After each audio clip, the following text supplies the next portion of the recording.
आज Doubtnut app download करें। Doubtnut पर अपने सभी गणित, रसायन विज्ञान, भौतिक विज्ञान और जीव विज्ञान के डाउट्स का करो सफाया। बस प्रश्न की फोटो खींचो, एक ही प्रश्न को क्रॉप करो और तुरंत वीडियो सोल्यूशन पाओ। अभी डाउनलोड करें। नमस्कार दोस्तों, दिया गया प्रश्न है, एक फोटोसेल का तरंगदैर्ध्य लैम्डा का प्रकाश आपतित है। उत्सर्जित इलेक्ट्रॉन का अधिकतम वेग यदि v है, तब यदि तरंगदैर्ध्य 3 लैम्डा के बटे में 4 हो जाए तब उत्सर्जित इलेक्ट्रॉन का अधिकतम वेग हुआ। मतलब लैम्डा का जब आपतित किया था तब उत्सर्जित इलेक्ट्रॉन का जो अधिकतम वेग था वो कितना था, v था। और अगर 3 लैम्डा के बटे में 4 कर दिया जाए तो कहा गया है कि उत्सर्जित इलेक्ट्रॉन का जो अधिकतम होगा वेग वो क्या होगा। हमारे पास में 4 विकल्प दिए गए हैं। तो दोस्तों हमें इन चारों कंडीशन में से सही कंडीशन के बारे में पता लगाना है। तो चूंकि दोस्तों अगर मान लेते हैं कि कोई हमारा जो फोटो सेल था, ठीक है, उसके ऊपर कोई अगर लैम्डा तरंगदैर्ध्य का प्रकाश आपतित होता है तो दोस्तों अगर मान ले कि उसकी ऊर्जा ई है, ठीक है, तो इस स्थिति में हम लोग जानते हैं कि जिस पृष्ठ फोटो सेल के जिस धातु की बात करते हैं, अगर उसका कार्यफलन मान लेते हैं दोस्तों कि फाई नॉट है, ठीक है, और जो ऊर्जा है, आपतित ऊर्जा है, वो कैसी है दोस्तों, कार्यफलन से अधिक है, तो अवश्य ही क्या होता है, वहां से धातु के पृष्ठ से दोस्तों बाह्य कक्षक के जो इलेक्ट्रॉन है वह क्या होता है दोस्तों, वह बाहर निकलने लगते हैं, ठीक है। और इसको हम लोग कहते हैं कि इलेक्ट्रॉन उत्सर्जित होते हैं। जिस इस समय इसकी अगर बात करते हैं दोस्तों, जो हमारे पास में तरंगदैर्ध्य है कितनी है, वह दी गई है लैम्डा, तो ऊर्जा क्या हो जाएगी, वह हो जाएगी hc के बटे में लैम्डा, ठीक है। और दोस्तों कि दोस्तों यहाँ से क्या हो रहा है, इलेक्ट्रॉन उत्सर्जित हो रहे हैं। तो हम लोग जानते हैं दोस्तों कि ये जो ऊर्जा है वो किस में बढ़ जाती है, 2 भागों में बढ़ जाती है। पहला कार्यफलन, और ये क्या दोस्तों, जिस वेग से हम अगर यहाँ पे हम लोग कह सकते हैं कि यह जिस गतिज ऊर्जा से क्या निकलती है दोस्तों, हमारे इलेक्ट्रॉन धातु के पृष्ठ से बाहर निकलते हैं, उसमें बढ़ जाती है। तो मान लेते हैं अधिकतम वेग अगर v है, तो इस स्थिति में गति ऊर्जा क्या हो जाएगी, 1/2 mv का वर्ग, ठीक है। तो मैं इसको यहाँ से डायरेक्टली क्या लिख देती हूँ दोस्तों, इसको मैं डायरेक्टली यहाँ पे लिख दूंगी कि हमारे पास में जो ऊर्जा मिल जाएगी वो कैसी मिल जाएगी, वो मिलेगी E बराबर इसे फाई प्लस क्या हो जाएगी दोस्तों, के ई गतिज ऊर्जा। और चूंकि हमें क्या करना है, गतिज ऊर्जा के पदों में लिखना है टर्म, तो हम इसको लिख सकते हैं दोस्तों hc के बटे में लैम्डा। आपको बताया कि अगर हमारे पास में तरंगदैर्ध्य लैम्डा दी गई है, इस स्थिति में कार्यफल क्या है हमारे पास में फाई नॉट, ठीक है, प्लस गतिज ऊर्जा क्या हो जाएगी 1/2 mv का स्क्वायर, जहाँ पे v क्या है दोस्तों, लैम्डा प्रकाश जो हमने आपतित किया है उसके लिए हम लोग कह सकते हैं अधिकतम वेग है v, ठीक है। इस स्थिति में हम लोग इसको समीकरण क्रमांक 1 नाम दे देते हैं। अब क्या कहा गया है कि अभी तरंगदैर्ध्य कितनी हो गई दोस्तों, लैम्डा की कितनी हो गई है, 3 लैम्डा के बटे में 4 हो गई है। मतलब अब लैम्डा का मान बदल गया। तो समीकरण 1 में ही हम लोग क्या कर देते हैं, समीकरण 1 में लैम्डा का वैल्यू का चेंज कर देते हैं दोस्तों, ठीक है। तो लैम्डा की वैल्यू जो है वो क्या हो जाएगी, वहां से हम लिख सकते हैं एससी। तो लैम्डा क्या है, 3 लैम्डा के बटे में 4 इज इक्वल टू कितना, फाई नॉट प्लस 1/2 mv का वर्ग, ठीक है। अब इस स्थिति में हम लोग कह सकते हैं दोस्तों कि अगर मैं इसको कुछ इस प्रकार से लिखूं तो क्या हो जाएगा, 4/3 hc के बटे में क्या हो जाएगा, लैम्डा बराबर इसे फाई नॉट प्लस 1/2 mv का वर्ग, ठीक है। तो ये क्या हो गया हमारे पास में समीकरण क्रमांक 2। तो दोस्तों आप यहाँ पर देखेंगे जब हमारे पास में प्रकाश की जो तरंगदैर्ध्य थी, ठीक है, वो लैम्डा थी, उस स्थिति में हमारे पास में जो ऊर्जा हो रही थी वो कुछ इस प्रकार से दी जा रही थी। अब हमारे पास में दोस्तों जो ऊर्जा है वो कुछ इस प्रकार से दी जा रही है। अब चूंकि यहाँ पर देखिए दोस्तों हमारे पास में जो गतिज ऊर्जा है पहले क्या थी, 1/2 mv स्क्वायर थी, अभी क्या है 1/2 mv का वर्ग है।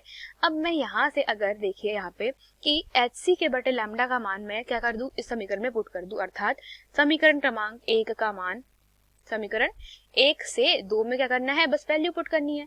यहाँ से अगर हम लोग वैल्यू पुट करके देखेंगे तो आप पाएंगे 4/3 इंटू एस सी के बटे में लैम्डा क्या हो जाएगा, वो हो जाएगा फाई नॉट प्लस 1/2 mv का स्क्वायर, ठीक है, इज इक्वल्स टू हम लोग इसको लिख देते हैं फाई नॉट प्लस 1/2 mv का वर्ग, ठीक है। बस अब इसको क्या करना है, हमको समीकरण को हल करना है। तो सीधे सीधे अब क्या कर सकते हैं, 4/3 फाई नॉट, ठीक है, प्लस 1/2 mv का वर्ग, ठीक है, बराबर इसे फाई नॉट प्लस 1/2 mv का वर्ग, ठीक है।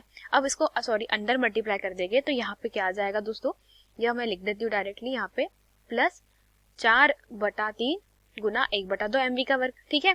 तो इसको कुछ इस प्रकार से अगर लिख दिया जाए क्या, 4/3, ठीक है, इंटू क्या आ जाए हमारे पास में 1/2 mv का वर्ग, ठीक है, इज इक्वल टू क्या हो जाएगा 1/2 mv का वर्ग, ठीक है, प्लस फाई नॉट, ठीक है, और माइनस क्या है हमारे पास में, ये हो जाएगा 4/3 फाई नॉट के बराबर, चूंकि अगर हम लोग इसको कुछ इस प्रकार से लिखे, क्या 4/3 1/2 mv का वर्ग, तो हमारे पास में क्या वैल्यू आ जाएगी, ये आएगी 1/2 mv का वर्ग, ठीक है।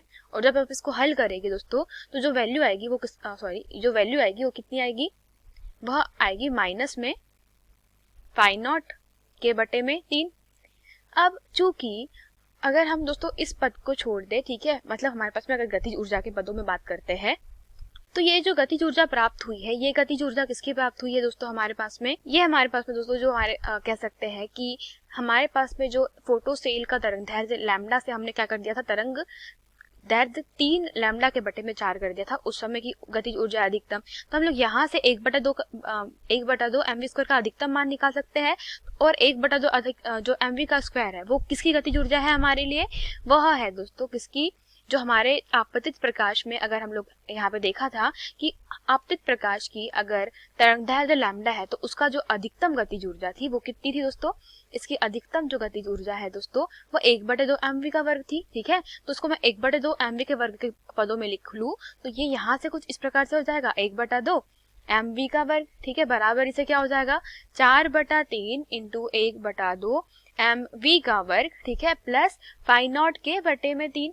तो चूंकि दोस्तों यहाँ पर आप देख रहे हैं कि ये जो गतिज ऊर्जा दोस्तों, अगर मैं क्या इसको लिख दूं के ई, मतलब आप देखें कि जब हमारी प्रकाश की तरंगदैर्ध्य यहाँ पर देखें समीकरण 1 में, जब प्रकाश की तरंगदैर्ध्य लैम्डा थी तो उसकी गतिज ऊर्जा कितनी थी, 1/2 mv का वर्ग थी, ठीक है। और जब यहाँ पे दोस्तों क्या कर दिया था, ये जो गतिज ऊर्जा प्राप्त हुई थी, ये कब प्राप्त हुई थी, जब लैम्डा से वैल्यू क्या कर दी गई थी दोस्तों, 3/4 लैम्डा के बराबर कर दी थी। तो यहाँ पे आप स्पष्ट रूप से यह ऑब्जर्व करें दोस्तों कि जो हमारी जो पहले जो लैम्डा के टर्म में गतिज ऊर्जा थी, वो गतिज ऊर्जा इसका दोस्तों जो आधा, जो लैम्डा का मान 3/4 कर दिया था, उसके तथा कार्यफलन के तीसरे भाग के बराबर है। तो यहाँ से हम लोग कह सकते हैं दोस्तों कि इस स्थिति में 1/2 mv मतलब अधिकतम मान जो है दोस्तों गतिज ऊर्जा का, वो कैसा है, बड़ा है हमारे पास में 4/3 इंटू 1/2 mv स्क्वायर से। क्यों, क्योंकि देखिए हम लोग जैसा आपको बताया कि ये किस स्थिति में मान था गतिज ऊर्जा का, जब हमारी प्रकाशीय तरंगदैर्ध्य को 3/4 कर दिया था। अब इस स्थिति में हम लोग यहाँ से डायरेक्टली कह सकते हैं दोस्तों कि मैं यहाँ से m से m कैंसिल कर देती हूँ, 2 से 2 कैंसिल कर देती हूँ दोस्तों। अब v के इसके भाग मतलब v के रूप में अगर मान निकाल लेते हैं तो v क्या हो जाएगा दोस्तों, v हो जाएगा bv बड़ा हो जाएगा, ये जो v है, ठीक है, ये क्या हो जाएगा 4/3, ठीक है, इंटू v है, तो यहाँ से के ऊपर क्या हो जाएगा, रूट हो जाएगा, ठीक है। तो दोस्तों यहाँ पे हमारे पास में सॉरी ये v का स्क्वायर है, तो यहाँ से हम लोग क्या कर सकते हैं, लिख सकते हैं कुछ इस प्रकार से कि v का मान है दोस्तों, वो जो हमारे पास में परिवर्तित हम कह सकते हैं वेग था दोस्तों, उसका कितना हो जाएगा 4/3 हो जाएगा। अर्थात पहले जो वेग था v, उसका क्या हो जाएगा अब 4/3 से जो मान है वो कैसा रहना चाहिए, अधिकतम रहना चाहिए। अर्थात कहा गया था कि जो इलेक्ट्रॉन है दोस्तों, उत्सर्जित इलेक्ट्रॉन का जो अधिकतम वेग है वो कितना हो जाएगा, वह हो जाएगा दोस्तों v इंटू √4/3 से कैसा रहेगा, अधिक ही रहेगा। तो इस स्थिति में हम लोग कह सकते हैं हमारा सही विकल्प क्या हो जाएगा दोस्तों, वह हो जाएगा विकल्प क्रमांक 2, जिसमें हमारे पास में क्या लिखा हुआ है, v बराबर इसे √4/3, ठीक है। तो यही हमारे प्रश्न का उत्तर है। धन्यवाद। कक्षा 6 से 12वीं से लेकर नीट, IIT, JEE वो एडवांस के लेवल तक 1 करोड़ से ज्यादा छात्रों का भरोसा। आज ही डाउनलोड करें डाउटनेट ऐप या व्हाट्सएप करें अपने सारे डाउट्स 8400 400 400 पर।